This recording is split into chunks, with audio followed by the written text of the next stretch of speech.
আগের দিনের গল্পটার পরবর্তী অংশ আজকে তোমাদের শোনাই। যতীন মামা ঘরে ঢুকতে ঢুকতে বললেন, দিলে না টাকা অতসী? বললে পরশু যেতে। পিছন থেকে মামি বললে, সে আমি আগেই জানি। যতীন মামা বললেন, দোকানদারটাই বা কি বাজি! এক পো সুজি চাইলাম, দিল না। মামার বাড়ি এসে ভাগ্নেকে দেখছি খালি পেটেই ফিরতে হবে। মামি ম্লান মুখে বললে, সুজি দেয়নি, ভালোই করেছে, শুধু জল দিয়ে তো আর সুজি হয় না। ঘি নেই? কবে আবার ঘি আনলে তুমি? তাও তো বটে, বলে যতীন মামা আমার দিকে চেয়ে হাসলেন, দিব্য সপ্রতিভ হাসি। আমি বললাম, কেন ব্যস্ত হচ্ছেন মামা? খাবারের কিছু দরকার নেই, ভাগ্নের সঙ্গে অত ভদ্রতা করতে নেই। আমি বললে, বসো তোমরা, আমি আসছি, বলে ঘর থেকে বেরিয়ে গেল। মামা হেঁকে বললেন, কোথায় গো? বারান্দা থেকে জবাব এলো, আসছি। মিনিট 15 পরে মামি ফিরল, দু হাতে দুখানা রেকাবিতে গোটা 4 করে রসগোল্লা আর গোটা 2 সন্দেশ। যতীন মামা বললেন, কোত্থেকে জোগাড় করলে গো? একটা রেকাবি টেনে নিয়ে একটা রসগোল্লা মুখে তুললেন।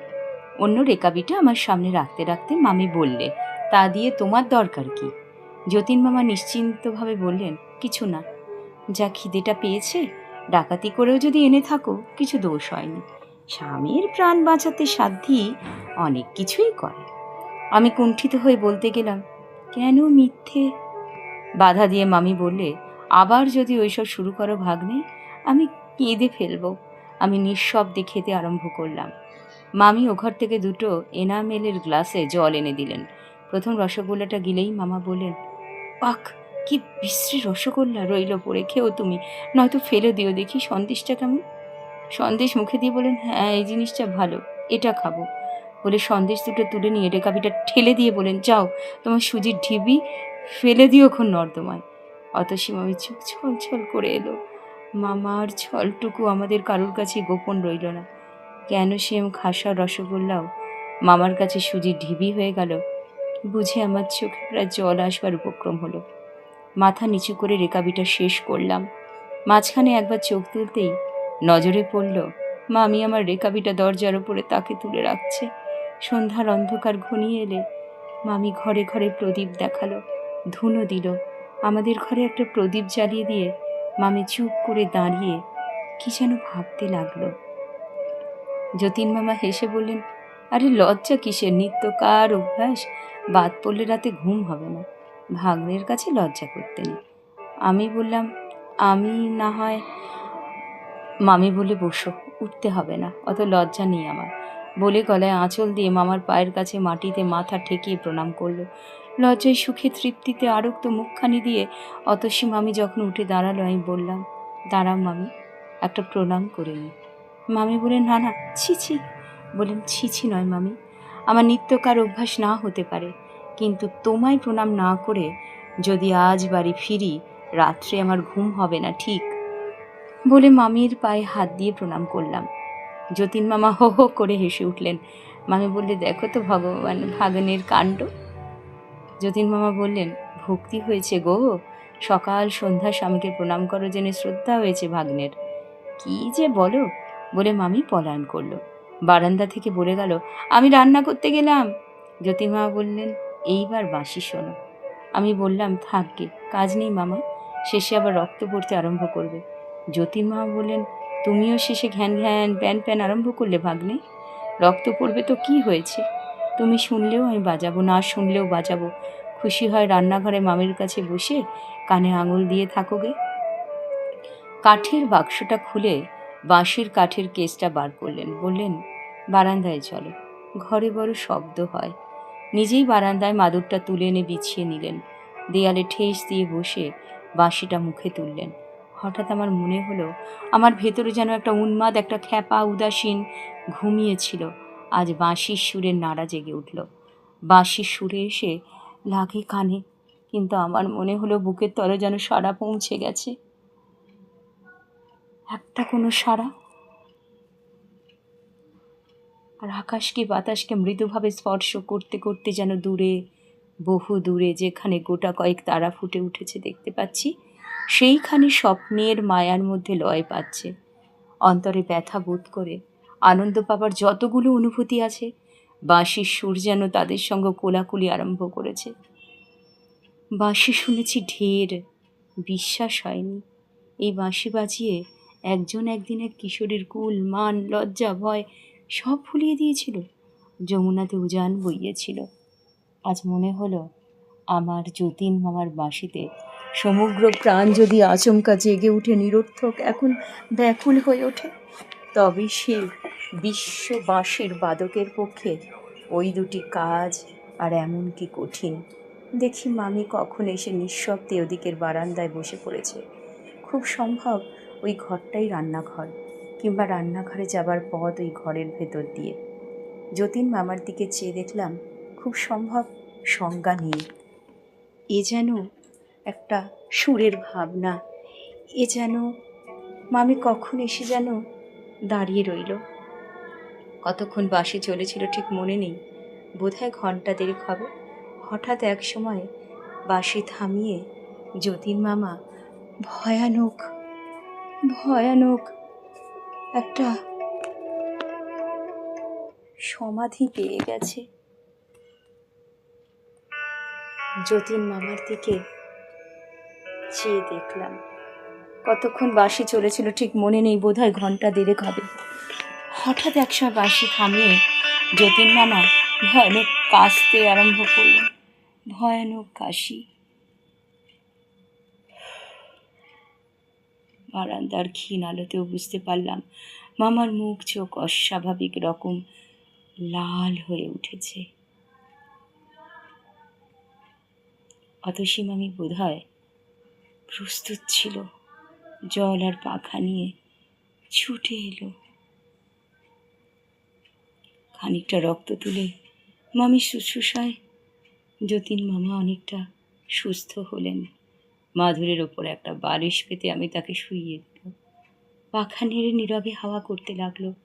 তারপর একসঙ্গে উঠে দাঁড়িয়ে বললাম, আজ আসি যতীন মামা। মামা কিছু বলবার আগেই মামি বললে, তুমি এখন কথা কইও না, ভাগ্নের বাড়িতে ভাববে, আজ থাক, আর একদিন এসে খেয়ে যাবে। এখন চলো, আমি দরজায় দিয়ে আসছি। সদরে দরজা খুলে বাইরে যাব, মামি আমার একটা হাত চেপে ধরে বললেন, একটু দাঁড়াও ভাগ্নে, সামনে নিই। প্রদীপের আলোতে দেখলাম মামির সমস্ত শরীর থরথর করে কাঁপছে। একটু সুস্থ হয়ে বললে, ওর রক্ত পড়া দেখলেই আমার এরকম হয়, বাঁশি শুনেও হতে পারে। আচ্ছা, এবার এসো ভাগ্নে, শিগগির আর একদিন আসবে কিন্তু।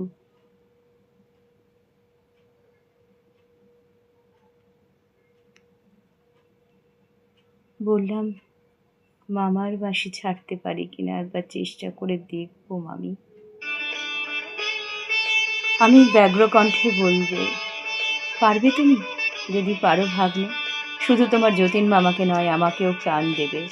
অত শুনি ঝরঝর করে কেঁদে ফেললে। রাস্তায় নেমে বললাম, খিলটা লাগিয়ে দাও মামি। কেবলই মনে হয় নেশাকে মানুষ এত বড় দাম দেয় কেন, লাভ কি? এই যে যতীন মামা পরে পরে জীবন উৎসর্গ করে সুরের জাল বুনবার নেশায় মেতে যান, মানে তাতে আনন্দ আছে, যে সৃষ্টি করে তারও, যে শোনে তারও। কিন্তু এত চড়া মূল্য দিয়ে কি সেই আনন্দ কিনতে হবে? এই যে স্বপ্ন সৃষ্টি, এ তো ক্ষণিকের, যতক্ষণ সৃষ্টি করা যায় শুধু ততক্ষণ এ স্থিতি। তারপর বাস্তবের কঠোরতার মাঝে এই স্বপ্নের চিহ্ন তো খুঁজে পাওয়া যায় না। এ নিরর্থক মায়া সৃষ্টি করে নিজেকে ভোলাবার প্রয়াস কেন? মানুষের মন কি বিচিত্র! আমারও ইচ্ছে করে যতীন মামার মতো সুরের আলোয় ভুবন ছেয়ে ফেলে, সুরের আগুন গগনে বেয়ে তুলে পলে পলে নিজেকে শেষ করে আনি। লাভ নেই, নাই বা রইল। এতদিন জানতাম আমিও বাঁশি বাজাতে জানি, বন্ধুরা শুনে প্রশংসা করে এসেছে। বাঁশি বাজিয়ে আনন্দ যে না পাই তা নয়, কিন্তু যতীন মামার বাঁশি শুনে এসে মনে হলো বাঁশি বাজানো আমার জন্যে নয়। এক একটা কাজ করতে এক একজন লোক জন্মায়, আমি বাঁশি বাজাতে জন্মাইনি। যতীন মামা ছাড়া বাঁশি বাজাবার অধিকার কারো নেই। থাকতে পারে কারো অধিকার, কারো কারো বাঁশি হয়তো যতীন মামার বাঁশির চেয়েও মনকে উতলা করে তোলে, আমি তাদের চিনি না। একদিন বললাম, বাঁশি শিখিয়ে দেবে মামা? যতীন মামা হেসে বললে, বাঁশি কি শেখাবার জিনিস ভাগ্নে? ও শিখতে হয়, তা ঠিক, আর শিখতেও হয় মন দিয়ে, প্রাণ দিয়ে, সমগ্র সত্তা দিয়ে। নইলে আমার বাঁশি শেখার মতোই সে শিক্ষা ব্যর্থ হয়ে যায়। অতসী মামিকে সেদিন বিদায় নেবার সময় যে কথা বলেছিলাম, সে কথা ভুলিনি, কিন্তু কি করে যে যতীন মামার বাঁশি ছাড়ব ভেবে পেলাম না। অথচ দিনের পর দিন যতীন মামা যেই সর্বনাশা নেশায় পলে পলে মরণের দিকে এগিয়ে যাবেন, কথা ভাবতেও কষ্ট হলো। কিন্তু করা যায় কি? মামির প্রতি যতীন মামার যে ভালোবাসা, তা বোধ হয় তল নেই। মামির কান্নায় যখন ঠেলেছেন, তখন আমার সাধ্য কি তাকে ঠেকিয়ে রাখি? একদিন বললাম, মামা আর বাঁশি বাজাবেন না। যতীন মামা চোখ বড় বড় করে বললেন, বাঁশি বাজাবো না? বল কি ভাগ্নে, তাহলে বাঁচবো কি করে? বললাম, গলা দিয়ে রক্ত উঠছে, মামি কত কাঁদে, তা আমি কি করব? একটু একটু কাঁদা ভালো। বলে হাঁকলেন, অতসী, অতসী। মামি এলো। মামা বললেন, কান্না কি জন্য শুনি? বাঁশি ছেড়ে দিয়ে আমায় মরতে বলো নাকি? তাতে কান্না বাড়বে, কমবে না। আমি ম্লান মুখে চুপ করে দাঁড়িয়ে রইলাম। মামা বললেন, জানো ভাগ্নে, এই অতসীর জ্বালায় আমার বেঁচে থাকা ভার হয়ে উঠেছে। কোত্থেকে উড়ে এসে জুড়ে বসলেন, নড়বার নাম নেই। ওর ভার ঘাড়ে না থাকলে বাঁশি বগলে মনের আনন্দে দেশে বিদেশে আমি ঘুরে বেড়াতাম, কোনো চিন্তা থাকতো না। বলে মামি এমনিভাবে চাইলেন যেন নিজের চোখে তিনি অতসী মামিকে খুন করতে দেখেছেন, আর মামি এখন তার সম্মুখেই সে কথা অস্বীকার করছে।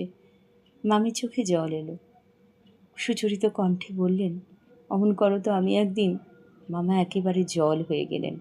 আমার সামনেই মামির হাত ধরে কোঁচার কাপড় দিয়ে চোখ মুছিয়ে দিয়ে বললেন, ঠাট্টা করছিলাম, সত্যি বলছি অতসী। চট করে হাত ছাড়িয়ে মামি চলে গেল। আমি বললাম, কেন মিথ্যে চটালেন মামিকে? যতীন মামা বললেন, চটেনি, লজ্জায় পালালো। কিন্তু একদিন যতীন মামাকে বাঁশি ছাড়তে হলো, মামিই ছাড়ালো। মামির একদিন হঠাৎ টাইফয়েড জ্বর হলো। সেদিন বুঝি জ্বরের 17 দিন। সকাল 9টা বাজে। মামি ঘুমুচ্ছে, আমি তার মাথায় আইস ব্যাগটা চেপে ধরে আছি। যতীন মামা একটু টুলে বসে ম্লান মুখে চেয়ে আছেন। রাত্রি জেগেই তার শরীর আরও শীর্ণ হয়ে গেছে, চোখ দুটি লাল, মুখে খোঁচা খোঁচা দাড়ি, চুল উস্কো খুস্কো। হঠাৎ টুল ছেড়ে উঠে মামা ট্রাঙ্কটা খুলে বাঁশিটা বার করলেন। আজ 17 দিন এটা বাক্সেই বন্ধ ছিল। সবিস্ময়ে বললাম, বাঁশি কী হবে মামা? ছেঁড়া পামশুতে পা ঢুকোতে ঢুকোতে মামা বললেন, বেচে দিয়ে আসবো। তার মানে? যতীন মামা ম্লান হাসি হেসে বললেন, তার মানে ডাক্তার বোসকে আর একটা কল দিতে হবে। বললাম, বাঁশি থাক, আমার কাছে টাকা আছে। প্রত্যুত্তরে শুধু একটা হেসে যতীন মামা পেরেকে টাঙানো জামাটা টেনে নিলেন। যদি দরকার পড়ে, ভেবে পকেটে কিছু টাকা এনেছিলাম। মিথ্যে চেষ্টা। আমার মেজো মামা কতবার কত বিপদে যতীন মামাকে টাকা দিয়ে সাহায্য করতে চেয়েছেন। যতীন মামা একটা পয়সা নেননি। বললাম, কোথাও যেতে হবে না মামা, আমি কিনবো বাঁশি। মামা ফিরে দাঁড়ালেন, বললেন, তুমি কিনবে ভাগ্নে? বেশ তো। বললাম, কত দাম? বললেন, 135-এ কিনেছি, 100 টাকাই দেব। বাঁশি ঠিক আছে, কেবল সেকেন্ড হ্যান্ড এই যা। বললাম, আপনি সেদিন বলেছিলেন মামা, এরকম বাঁশি খুঁজে পাওয়া দায়, অনেক বেছে আপনি কিনেছেন, আমি 135 দিয়েই ওটা কিনব। যতীন মামা বললেন, তা কি হয়, পুরনো জিনিস। বললাম, আমাকে কি জোচ্চোর পেলেন মামা, আপনাকে ঠকিয়ে কম দামে বাঁশি কিনব? পকেটে 10 টাকার 3টে নোট ছিল, বার করে মামার হাতে দিয়ে বললাম, 30 টাকা আগাম নিন, বাকি টাকাটা বিকেলে নিয়ে আসবো। যতীন মামা কিছুক্ষণ স্তব্ধভাবে নোটগুলোর দিকে তাকিয়ে রইলেন। তারপর বললেন, আচ্ছা। আমি অন্যদিকে মুখ ফিরিয়ে নিলাম। যতীন মামার মুখের ভাবটা দেখবার স্বাদ হলো না। যতীন মামা ডাকলেন, ভাগ্নে। ফিরে তাকালাম। যতীন মামা হাসবার চেষ্টা করে বললেন, খুব বেশি কষ্ট হচ্ছে, ভেবো না, বুঝলে ভাগ্নে। আমার চোখে জল এলো। তাড়াতাড়ি মুখ ফিরিয়ে মামির শিয়রে গিয়ে বসলাম। মামির ঘুম ভাঙেনি, জানতেও পারল না যে রক্তপিপাসু বাঁশিটা ঝলকে ঝলকে মামার রক্ত পান করেছে। আমি আজ সেই বাঁশিটা কিনে নিলাম। মনে মনে বললাম, মিথ্যে আশা, এ যে বালির বাঁধ, একটা বাঁশি গেল, আর একটা কিনতে কতক্ষণ। লাভের মধ্যে যতীন মামা একান্ত প্রিয় বস্তু হাতছাড়া হয়ে যাবার বেদনাটাই পেল। বিকেলে বাকি টাকা এনে দিতে যতীন মামা বললেন, বাড়ি যাবার সময় বাসিটা নিয়ে যেও। আমি ঘরে ঢুকতে ঢুকতে বললাম, থাক না, এখন কদিন, এত তাড়াতাড়ি কিসের? যতীন মামা বলেন, না, পরের জিনিস আমি বাড়িতে রাখি না। বুঝলাম পরের হাতে চলে যাওয়া বাঁশিটা চোখের উপরে থাকা তার সহ্য হবে না। বললাম, বেশ মামা, তাই নিয়ে যাবক্ষণ। মামা ঘাড় নেড়ে বললেন, হ্যাঁ, নিয়েই যেও। তোমার জিনিস সেখানে কেন ফেলে রাখবে? বুঝলে না? 19 দিনের দিন মামির অবস্থা সংকটজনক হয়ে উঠল। যতীন মামা টুলটা বিছানার কাছে টেনে এনে মামির একটা হাত মুঠো করে ধরে নীরবে তার রোগশীর্ণ ঝরা ফুলের মতো ম্লান মুখের দিকে চেয়েছিলেন। হঠাৎ অতসী মামি বললে, ওগো, আমি বোধহয় আর বাঁচব না। যতীন মামা বললেন, তা কি হয় অতসী, তোমায় বাঁচতে হবেই। তুমি না বাঁচলে আমিও যে বাঁচব না। মামি বললে, বালাই, বাঁচবে বই কি, দেখো, আমি যদি নাই বাঁচি, আমার একটা কথা রাখবে?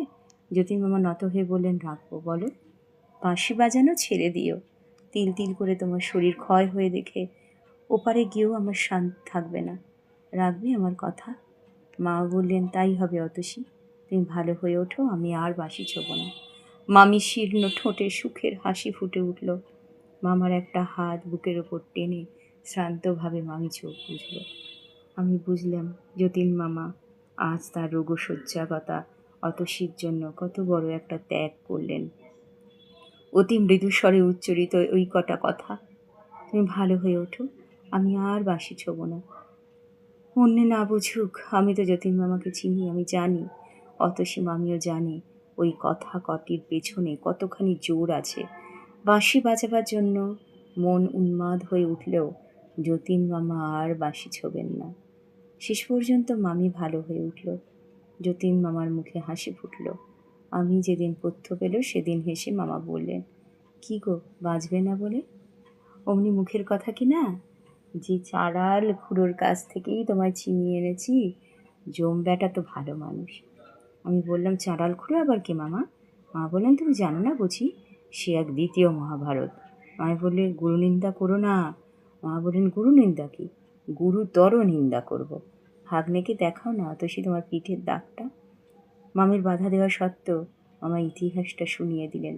নিজের খুড়ো নয়, বাপের পিস্তত ভাই। মা বাবাকে হারিয়ে 17 বছর বয়স পর্যন্ত ওই খুড়োর কাছেই অতসী মামি ছিল। অত বড় মেয়ে, তাকে কিল চল লাগাতে খুড়োটির বাধ্য না, আনুষঙ্গিক অন্য শব্দ ছিলই।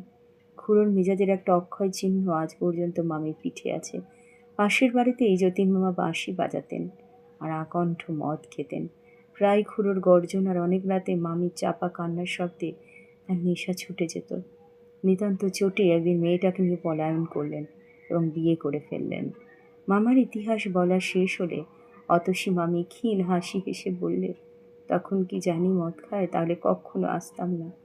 মা বললেন, তখন কি জানি তুমি মাথার রতন হয়ে আঠার মতন লেপ্টে থাকবে, তাহলে কখনো উদ্ধার করতাম না। আর মদ না খেলে কি এত ভদ্রলোকের বাড়ি থেকে মেয়ে চুরি করার মতো বিশ্রী কাজটা করতে পারতাম গো? আমি ভেবেছিলাম বছর খানেক। মামি বললে, যাও, চুপ করো, ভাগ্নের সামনে যাতা বকো না। মামা হেসে চুপ করলেন।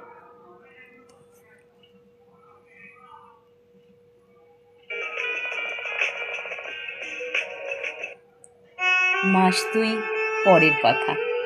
কলেজ থেকে শটান যতীন মামার ওখানে হাজির হলাম। দেখি জিনিসপত্র যা ছিল বাঁধা ছাঁধা হয়ে পড়ে আছে। অবাক হয়ে প্রশ্ন করলাম, এসব কি মামা? যতীন মামা সংক্ষেপে বললেন, দেশে যাচ্ছি। দেশে? দেশে আবার আপনার কোথায়? যতীন মামা বললেন, আমার কি একটা দেশও নেই ভাগ্নে? 500 টাকা আয় জমিদারি আছে দেশে, খবর রাখো। অতসী মামি বললে, হয়তো জন্মের মধ্যে তোমাদের ছেড়ে চললাম ভাগ্নে, আমার অসুখের জন্যই এটা হলো। বললাম, তোমার অসুখের জন্য? তার মানে? মামা বললেন, তার মানে বাড়িটা বিক্রি করে দিয়েছি। যিনি কিনেছেন পাশের বাড়িতে থাকেন। মাঝখানে প্রাচীরটা ভেঙে দুটো বাড়ি এক করে নিতে ব্যস্ত হয়ে পড়েছেন। আমি ক্ষুব্ধ কণ্ঠে বললাম, এত কাণ্ড করলে মামা, আমাকে একবার জানানি না পর্যন্ত? করে যাওয়া ঠিক হলো? বাঁধা বিছানা তালাবন্ধ বাক্সের দিকে আঙুল বাড়িয়ে মামা বললেন, আজ রাত্রে ঢাকা মেলে রওনা হব। আমরা বাঙাল হে ভাগ্নে, জানো না বুঝি? বলে মামা হাসলেন। অবাক মানুষ, এমন অবস্থায় হাসিও আসে। গম্ভীরভাবে উঠে দাঁড়িয়ে বললাম, আচ্ছা, আসি যতীন মামা, আসি মামি, বলে দরজার দিকে অগ্রসর হলাম। অতসীম আমি উঠে এসে আমার হাতটা চেপে ধরে বললে, লক্ষ্মী ভাগ্নে, রাগ করো না। আগে থাকতে তোমায় খবর দিয়ে লাভ তো কিছু ছিল না, কেবল মনে ব্যথা পেতে যে ভাগ্নে তুমি কত কি হাঙ্গামা বাঁধিয়ে তুলতে। ঠিক আছে কিছু? আমি ফিরে গিয়ে বাঁধা বিছানাটার উপর বসে পড়লাম। আর যদি না আসতাম এটা খবরও পেতাম না। কাল এসে দেখতাম বাড়ি ঘর খাঁ খাঁ করছে। যতীন মামা বললেন, আরে রামু, তোমায় না বলে কি যেতে পারি? দুপুরবেলা সেনের ডাক্তারখানা থেকে ফোন করে দিয়েছিলাম তোমাদের বাড়িতে, কলেজ থেকে বাড়ি ফিরলেই খবর পেতে। বাড়ি আর গেলাম না। শিয়ালদা স্টেশনে মামা মামিকে উঠিয়ে দিতে গেলাম। গাড়ি ছাড়ার আগে কতক্ষণ সময় যে কী করেই কাটলো, কারো মুখেই কথা নেই। যতীন মামা কেবল মাঝে মাঝে দুই একটা হাসির কথা বলছিলেন এবং হাসাচ্ছিলেন, কিন্তু তার বুকের ভেতর যে কি করছিল সে খবর আমার অজ্ঞাত থাকেনি। গাড়ি ছাড়বার ঘন্টা বাজলে যতীন মামা আর অতসী মামিকে প্রণাম করে গাড়ি থেকে নামলাম। এইবার যতীন মামা অন্যদিকে মুখ ফিরিয়ে নিলেন। আর বোধহয় মুখে হাসি ফুটিয়ে রাখা তার পক্ষে সম্ভব হলো না। জানলা দিয়ে মুখ বার করে আমি ডাকলাম, শোনো। কাছে গেলাম। মামি বললেন, তোমাকে ভাগ্নে বলি আর যাই বলি, মনে মনে জানি তুমি আমার ছোট ভাই। পারো তো একবার বেড়াতে গিয়ে দেখা দিয়ে এসো। আমাদের হয়তো আর কলকাতায় আসা হবে না, জমির ভারী ক্ষতি হয়ে গেছে। যেও কেমন ভাগ্নে? মামি চোখ দিয়ে টপ টপ করে জল ঝরে পড়ল। ঘাড় নেড়ে জানালাম, যাব। বাঁশি বাজিয়ে গাড়ি ছাড়ল। যতক্ষণ গাড়ি দেখা গেল অপলক দৃষ্টিতে চেয়ে রইলাম। দূরে লাল সবুজ আলোক বিন্দুর ওপারে যখন একটা চলন্ত লাল বিন্দু অদৃশ্য হয়ে গেল, তখন ফিরলাম। চোখের জলে দৃষ্টি তখন ঝাপসা হয়ে গেছে। মানুষের স্বভাবই এই, যখন যে দুঃখটা পায় তখন সেই দুঃখটাকেই সকলের বড় করে দেখে। নইলে কে ভেবেছিল যে যতীন মামার অতসী মামির বিচ্ছেদে 21 বছর বয়সে আমার দু চোখ জলে ভরে গিয়েছিল। সে যতীন মামার অতসী মামি একদিন আমার মনের এক কোণে সংসারের সহস্র আবর্জনার তলে চাপা পড়ে যাবেন। জীবনে অনেকগুলি ওলটপালট হয়ে গেল। যথাসময় ভাগ্য আমার ঘাড় ধরে যৌবনের কল্পনা সুখ স্বর্গ থেকে বাস্তবের কঠোর পৃথিবীতে নামিয়ে দিল। নানা কারণে আমার অবস্থা খারাপ হয়ে পড়ল। বালিগঞ্জের বাড়িটা পর্যন্ত বিক্রি করে ঋণ শোধ দিয়ে 80 টাকা মাইনের একটা চাকরি নিয়ে শ্যামবাজার অঞ্চলে ছোট একটা বাড়ি ভাড়া করে উঠলাম। মার কাঁদা কাটার বলে একটা বিয়েও করে ফেললাম। প্রথম সমস্ত পৃথিবীটা যেন তেতো লাগলো। জীবনটা বিস্বাদ হয়ে গেল। আশা আনন্দের এতটুকু আলোড়নও ভেতরে খুঁজে পেলাম না। তারপর ধীরে ধীরে সব ঠিক হয়ে গেল। নতুন জীবনের রসের খোঁজ পেলাম। জীবনের জুয়া খেলায় হার জিতের কথা কদিন আর মানুষ বুকে পুষে রাখতে পারে? জীবনে যখন এইসব বড় বড় ঘটনা ঘটছে, তখন নিজেকে নিয়ে আমি এমনই ব্যাপৃত হয়ে পড়লাম যে কবে এক যতীন মামার অতসী মামির স্নেহ পরম সম্পদ বলে গ্রহণ করেছিলাম, সে কথা মনে ক্ষীণ হতে ক্ষীণতর হয়ে গেল। 7 বছর পরে আজ কচ্ছিৎ কখনো হয়তো একটা অস্পষ্ট স্মৃতির মতো তাদের কথা মনে পড়ে। মাঝে একবার মনে পড়েছিল, যতীন মামাদের দেশে চলে যাবার বছর 3 পরে সেইবার ঢাকা মেলে কলিশন হয়। মৃতদের নাম মাঝে যতীন্দ্রনাথ রায় নামটা দেখে খুব একটা ঘা লেগেছিল, সে কথা আজও মনে আছে। ভেবেছিলাম একবার গিয়ে দেখে আসবো, কিন্তু হয়নি। সেদিন আপিস থেকে ফিরে দেখি আমার স্ত্রীর কঠিন অসুখ। মনে পড়ে যতীন মামার দেশের ঠিকানা একটা পত্র লিখে দিয়ে এই ভেবে মনকে সান্ত্বনা দিয়েছিলাম, ও নিশ্চয়ই আমার যতীন মামা নয়। পৃথিবীতে যতীন্দ্রনাথ রায়ের অভাব তো নেই। সে চিঠির কোনো জবাব আসেনি। স্ত্রীর অসুখের হিড়িকে কথাটাও আমার মন থেকে মুছে গিয়েছিল। তারপর গড়িয়ে গড়িয়ে আরও 4টে বছর কেটে গেছে। আমার ছোট বোন বিনার বিয়ে হয়েছিল ঢাকায়। পুজোর সময় বিনাকে তারা পাঠালে না। অগ্রহায়ণ মাসে বিনাকে আনতে ঢাকা গেলাম, কিন্তু আনা হলো না। গিয়েই দেখি বিনার শাশুড়ির খুব অসুখ। আমি যাবার আগের দিন হু হু করে জ্বর এসেছে। ডাক্তার আশঙ্কা করছে নিউমোনিয়া। ছুটি ছিল না, ক্ষুণ্ণ হয়ে একাই ফিরলাম। গোয়ালন্দের স্টিমার থেকে নেমে ট্রেনের একটা ইন্টারে ভিড় কম দেখে উঠে পড়লাম। 2টো মাত্র ভদ্রলোক, এক কোণে র্যাপার মুড়ি দেওয়া একটা স্ত্রীলোক। খুব সম্ভব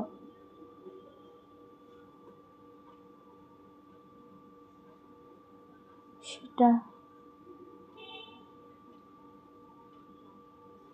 একজনের স্ত্রী। জিনিসপত্রের একান্ত অভাব। খুশি হয়ে একটা বেঞ্চিতে কম্বলের ওপর চাদর বিছিয়ে বিছানা করলাম। বালিশ ঠ্যাসান দিয়ে আরাম করে বসে পা দুটো কম্বল দিয়ে ঢেকে একটা ইংরাজি মাসিকপত্র বার করে ওপেন হেমে ডিটেকটিভ গল্প মনোসংযোগ করলাম। যথাসময়ে গাড়ি ছাড়ল, পরে স্টেশনে থামল, আবার চলল। এটা ঢাকা মেল বটে, কিন্তু পুরাত পর্যন্ত প্রত্যেক স্টেশনে থেমে থেমে প্যাসেঞ্জার হিসেবেই চলে। পুরাতের পর ছোটোখাটো স্টেশনগুলো বাদ দেয়, গতিও কিছু বাড়ায়। গোয়ালদের পর গোটা 3 স্টেশন পার হয়ে একটা স্টেশনে গাড়ি দাঁড়াতে ভদ্রলোক দুটো জিনিসপত্র নিয়ে নেমে গেলেন। স্ত্রীলোকটি কিন্তু তেমনিভাবে বসে রইলেন। ব্যাপার কি? একে ফেলেই দেখছি সবাই নেমে গেলেন। এমন অন্য মনুষ্যও তো এখনো দেখিনি। ছোটোখাটো জিনিসই মানুষের ভুল হয়। একটা আস্ত মানুষ, তা আবার একজনের অর্ধাঙ্গ, তাকে আবার কেউ ভুল করে ফেলে যায় নাকি? জানলা দিয়ে তাকিয়ে দেখলাম পিছনে দৃকপাত মাত্র না করে তারা স্টেশনের গেট পার হচ্ছেন। হয়তো ভেবেছেন চিরদিনের মতো আজও স্ত্রীটি তার পিছু পিছু চলেছে। চেঁচিয়ে ডাকলাম, ও মশাই, মশাই শুনছেন? গেটার উপরে ভদ্রলোক দুটি অদৃশ্য হয়ে গেলেন। বাঁশি বাজিয়ে গাড়িও ছাড়ল। অগত্যা নিজের জায়গায় বসে পড়লাম। ভাবলাম, তবে কি ইনি একাই চলেছেন নাকি? বাঙালির মেয়ে নিশ্চয়ই। র্যাপার দিয়ে নিজেকে ঢাকবার কায়দা দেখেই সেটা বোঝা যায়। বাঙালির মেয়ে এই রাত্রিবেলা নিঃসঙ্গ যাচ্ছে, তা আবার পুরুষদের গাড়িতে। একটু ভেবে বললাম, দেখুন, শুনছেন? সাড়া নেই। বললাম, আপনার সঙ্গীরা সব নেবে গেছে, শুনছেন? এবার আলোয়ানের পোঁটলা নড়ল। আলোয়ান ও ঘুমটা সরিয়ে এসে মুখখানা বাঁক করলো দেখে আমি চমকে উঠলাম। কিছু নেই, সে মুখের কিছুই এতে নেই। আমার অতসী মামির মুখের সঙ্গে এ মুখের অনেক তফাৎ, কিন্তু তবু আমার মনে হলো এ আমার অতসী মামি। মৃদু হেসে বললে, গলা শুনেই মনে হয়েছিল এ আমার ভাগ্নের গলা, কিন্তু অতটা আশা করতে পারিনি। মুখ বার করতে ভয় হচ্ছিল, পাছে আশা ভেঙে যায়। আমি সবিস্ময় বললাম, অতসী মামি? মামি বললে, খুব বদলে গেছি না? মামি সিঁথুতে সিঁদুর নেই, কাপড়ে পাড়েও চিহ্ন খুঁজে পেলাম না। 4 বছর আগে ঢাকা মেল কলিশনে মৃতদেহ তালিকায় একটা অতি পরিচিত নামের কথা মনে পড়ল, যতীন মামা। তবে সত্যি নেই। আস্তে আস্তে বললাম, খবরের কাগজে মামার নাম দেখেছিলাম মামি। বিশ্বাস হয়নি সে আমার যতীন মামা। একটা চিঠি লিখেছিলাম, পাওনি? মামি বললে, না। তারপরই আমি ওখান থেকে 2-3 মাসের জন্য চলে যাই। বললাম, কোথায়? আমার এক দিদির কাছে, দূর সম্পর্কের অবশ্য। আমায় কেন একটা খবর দিলে না মামি? আমি চুপ করে রইলাম। ভাগ্নের কথা বুঝি মনে ছিল না? মামি বললে, তা নয়, কিন্তু খবর দিয়ে আর কি হতো, যা হবার তো হয়েই গেল। বাঁশিকে ঠেকিয়ে রাখলাম, কিন্তু নিয়তিতে ঠেকাতে পারলাম না। তোমার মেজমামার কাছে তোমার কথাও সব শুনলাম। আমার দুর্ভাগ্য নিয়ে তোমার আর বিরক্ত করতে ইচ্ছে হলো না। জানি তো একটা খবর দিলেই তুমি ছুটে আসবে। চুপ করে রইলাম। বলবার কি আছে? কি নিয়েই বা অভিমান করব? খবরের কাগজে যতীন মামার নাম পড়ে একটা চিঠি লিখেই তো আমার কর্তব্য শেষ করেছিলাম। মামি বললে, কি করছো এখন ভাগ্নে? চাকরি। এখন তুমি যাচ্ছ কোথায়? মামি বললে, একটু পরেই বুঝবে। ছেলেপিলে কটি, আশ্চর্য। জগতে এত প্রশ্ন থাকতে এই প্রশ্নটাই সকলের আগে মামির মনে জেগে উঠল। বললাম, একটি ছেলে। ভারী ইচ্ছে করছে আমার ভাগ্নের খোকাকে দেখে আসতে। দেখাবে একবার? কার মতো হয়েছে, তোমার মতো না তার মায়ের মতো? কত বড় হয়েছে? বললাম, 3 বছর চলছে। চলো না আমাদের বাড়ি মামি, বাকি প্রশ্নগুলোর জবাব নিজের চোখেই দেখে আসবে। মামি হেসে বললে, গিয়ে যদি আর না নড়ি?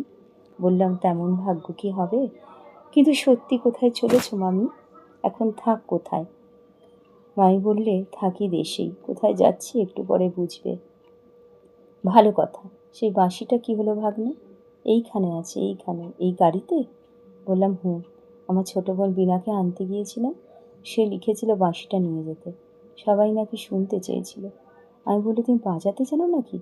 বার করো না বাঁশিটা। ওপর থেকে বাঁশির কেসটা পারলাম। বাঁশিটা বার করতেই মামি ব্যগ্র হয়ে টেনে নিয়ে এক দৃষ্টিতে সেটার দিকে চেয়ে রইল। একটা দীর্ঘশ্বাস ফেলে বললে, বিয়ের পর এটাকে বন্ধু বলে গ্রহণ করেছিলাম। মাঝখানে এর চেয়ে বড় শত্রু আমার ছিল না। আজ আবার এটাকে বন্ধু মনে হচ্ছে। শেষ 3টে বছর বাঁশিটার জন্য ছটফট করে কাটিয়েছিলেন। আজ মনে হচ্ছে বাঁশি বাজানো ছাড়তে না বললেই হয়তো ভালো হতো। বাঁশির ভেতর দিয়ে মরণকে বরণ করলে তবু শান্তিতে যেতে পারতেন। শেষ কটা বছর এত মনোকষ্ট ভোগ করতে হতো না। আজকের গল্পের অংশ এখানেই শেষ করলাম। আবার ফিরব এর পরবর্তী অংশ নিয়ে।